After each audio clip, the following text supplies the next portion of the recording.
जन्मदिनमिदं I प्रिय सखे जन्मदिनमिदं I प्रिय सखे शन्तनोतु ते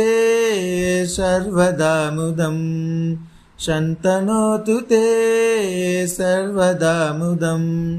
प्रार्थयामहे भवशतायुषी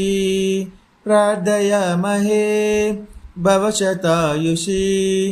ईश्वरः सदा त्वां च रक्षतु ईश्वरः सदा